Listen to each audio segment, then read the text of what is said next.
What's going on, guys? It's Jimmy here, and welcome to our daily show where we discuss the fourth stimulus check update, the fourth and next stimulus check package, as well as what is going on in the world today. And President Biden and both Vice President Kamala Harris are both under fire here over the last few days over the border crisis that is surging as they try to defend themselves. Take a look. Don't forget to hit the like button as well. Well, look, I guess I should be flattered. People are coming because I'm the nice guy. That's the reason why it's happening. That I'm a decent man, or however it's phrased. That's why they're coming, because Biden's a good guy. Truth of the matter is, nothing has changed. As many people came, 28% increase in children to the border in my administration, 31% in the last year in 2019 before the pandemic in the Trump administration. It happens every single solitary year. There is a significant increase in the number of people coming to the border in the winter months of January, February, March. It happens every year. However, since then, President Biden has made Vice President Kamala Harris in charge of the border crisis. It's now been 30 days since that happened, and she hasn't even visited the border or gave us an update on the border. And a lot of Republicans and even moderates and Democrats are wondering what is going on with the border. Last year at this time, we ran between 300 to 400 illegal entries. Right now, we're at 3,400 in the month of March alone. We are currently averaging almost 5 illegals an hour right now crossing the border. That's an hour, 24 hours a day, 7 days a week. There is a rule of law in this country. We are a country of immigrants. We all welcome immigration. We all do. We've all been beneficiaries of immigrants in our community, but legal immigrants. Sheriffs coming together to share their concerns about the migrant surge at the southern border.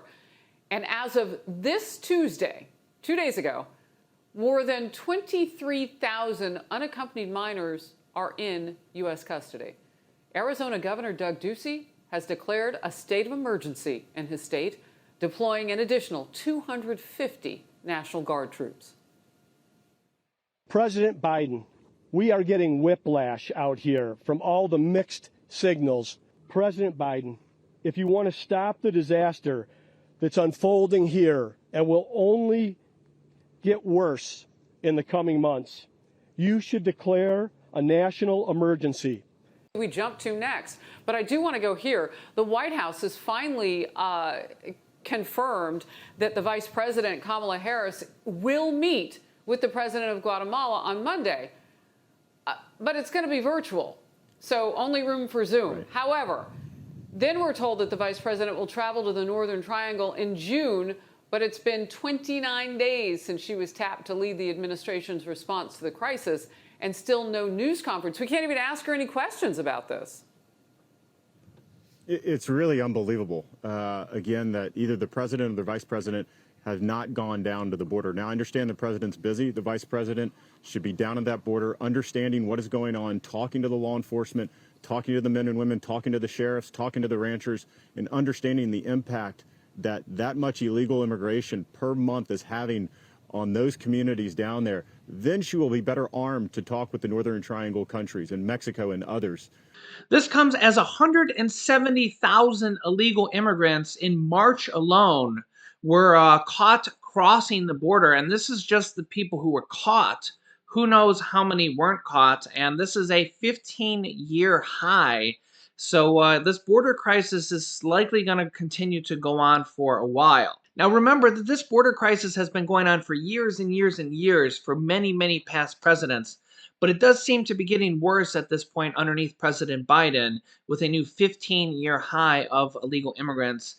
Let me know how you think they're doing. What do you think they should be doing? What do you think going forward? Remember, yesterday I reported that President Biden, their administration, is actually seizing some people's land along the border to potentially finish building the wall, which would go against everything that President Biden kind of said against the wall and pausing it. But really, with the crisis getting this bad, he may have to continue it and just say, hey, you know what? I've had a change of mind or a change of heart.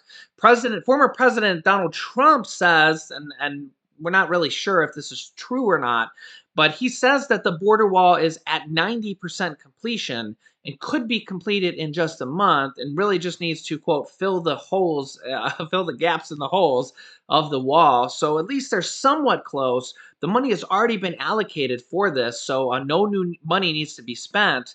But the question is, will they finish the border wall? If they do finish the border wall, I think that everybody agrees it will make it much, much harder for people to just walk across the border, because they physically won't be able to do that. They'll have to scale a dozens and dozens of feet high wall, which the majority of people physically cannot do. In addition to that, there seems to be a new fight brewing over the next stimulus package, the infrastructure package, the physical part, the first part of the infrastructure package, known as the American Jobs Plan. And there's already controversy between the Republicans and the Democrats, and even amongst themselves, amongst their own parties, on how much to spend for this infrastructure package. Remember, the Democrats are at about $2.2 to $2.3 trillion for the infrastructure package, and Republicans came out with a counter proposal just like in the last 48 hours that's only $568 billion, which is about 1/4 of the amount of the Democrats.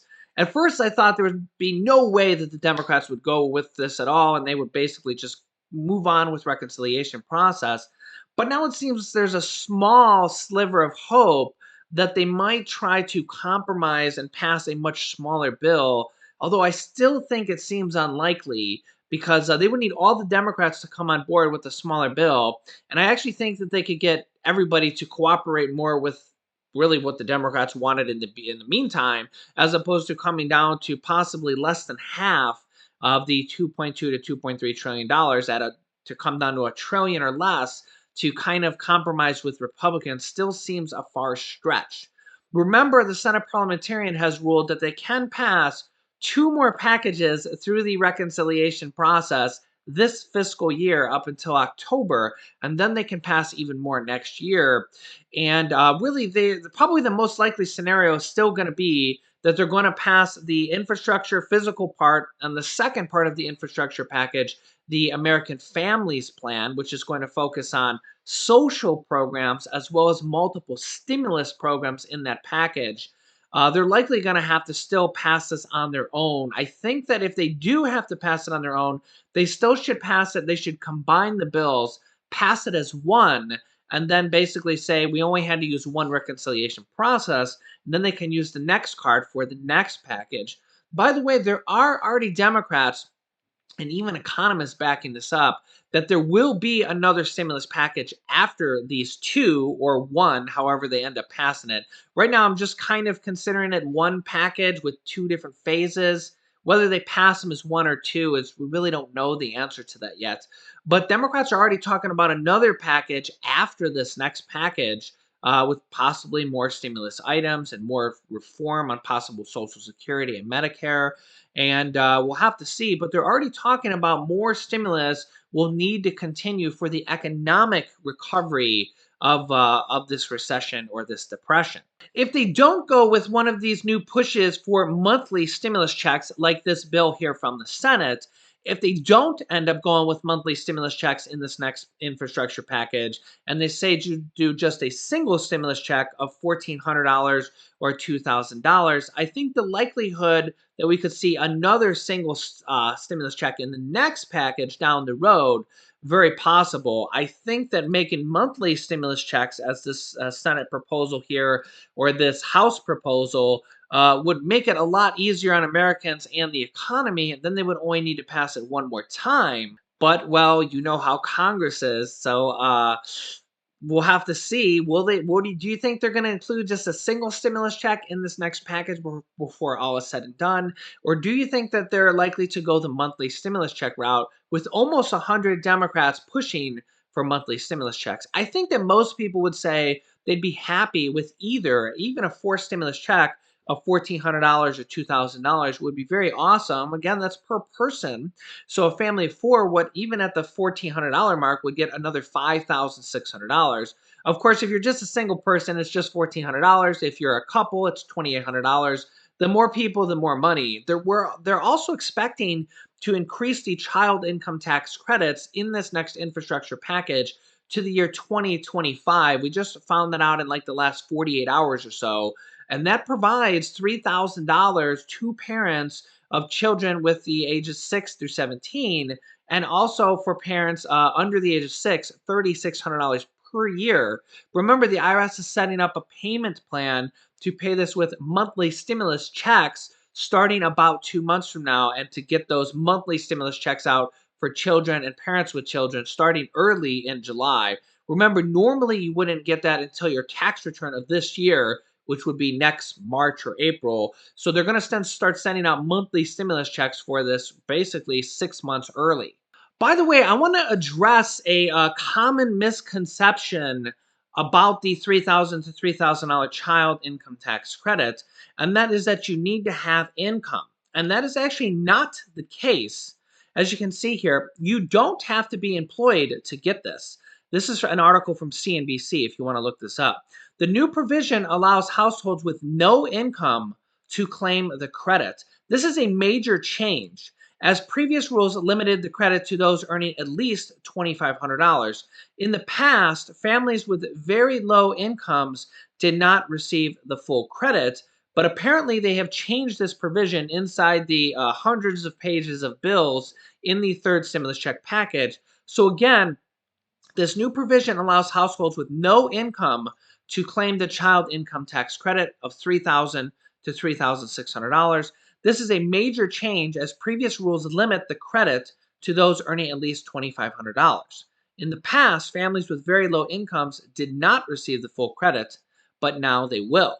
Now, it's unclear if you will have to file a tax return, if you don't normally file a tax return, if you will going forward, or if the new IRS portal that they're setting up for these child income tax credits, potentially starting as early as July.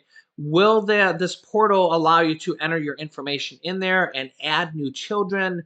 Early indications say that you will be able to do things like that in the portal that they're setting up, but I will keep you updated on the progress of that and how that ends up going, as well as if they extend the child income tax credits for more years than just 2021. Senator Cory Booker, a Democrat, says in the richest country in the world, we have a moral responsibility to look after our most vulnerable.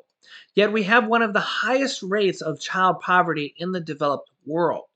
We must make the expansion of the child tax credit permanent and end this moral sin. So they basically want to expand this to, well, at least some Democrats do, to make it permanent, so further than the year 2025, but actually make it ongoing forever until potentially changed on later on in another legislation.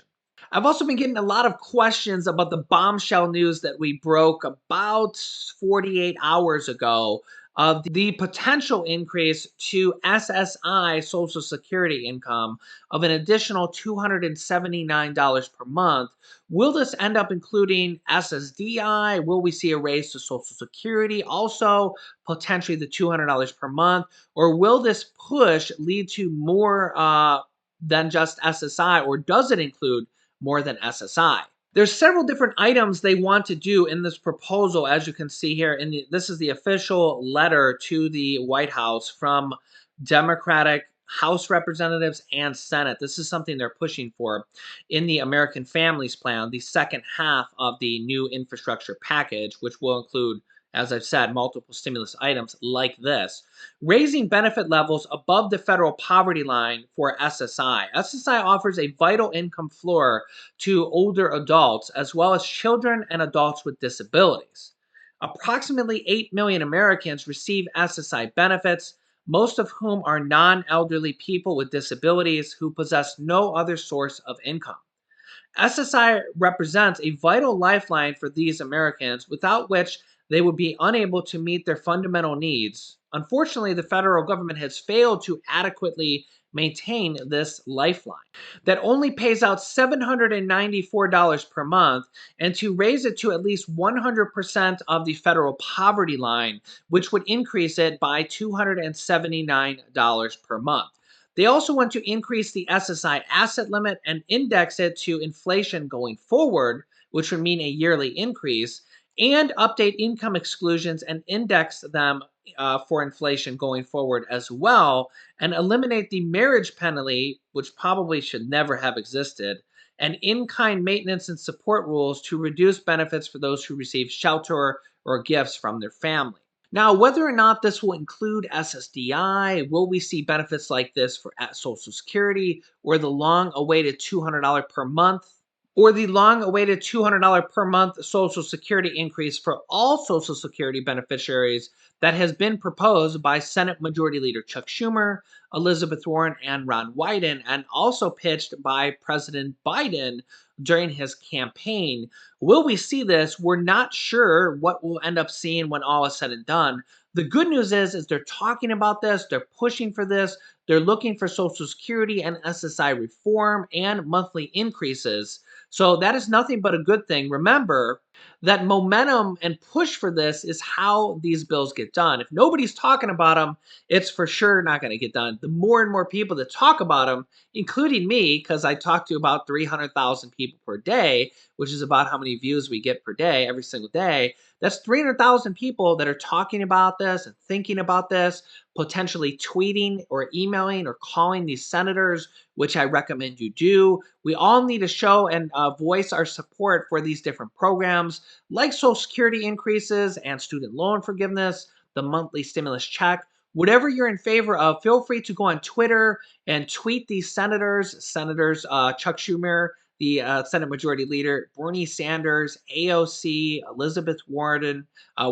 President Biden. Those are probably like the 5 most influential people pushing for all these different programs. Tweet them, email them, call them, write them on Twitter, tag them on Twitter. If you don't use Twitter, just sign up for free and start to figure it out. But you don't have to, of course, because we have a number of people. I mean, the larger our community grows, the more our voice grows. We're coming up on 100 million views in total that I've reached on this channel. So we have a large voice here on this channel, our family here, our community here. So the more we push for this, the more we talk about this, the more support it gets, the more attention it gets, all these different stimulus items, the more likely they are to be passed and included in one of the next upcoming stimulus packages. So I will keep you up to date. I will keep talking about these items. Let's hope we get done. Let's make our voices heard. The more our voices are heard, the more people that push for this, the more likely we will see these stimulus provisions get done in one of the next upcoming stimulus packages or the next upcoming stimulus package. So I will keep you up to date. Make sure to subscribe down below and join our family, join our community here. It's completely free to do, so I don't charge anything. After subscribing, click the bell icon to all notifications to get reminder notifications when we go live every day at 10 a.m., 3 p.m., 8 p.m., and 11 p.m. Eastern Standard Time. I cover different things in different videos, so don't miss an episode. And also share this video. There's a share link down below. You can share this on Twitter, share this on Facebook, share this with your friends and family so that they know about these different stimulus programs as well. You can click this top video here to watch my newest stimulus check video next. And this video goes over in more detail the Social Security, the SSI raise. So click on one of those videos next. Thanks, guys, and I will see you in the next video.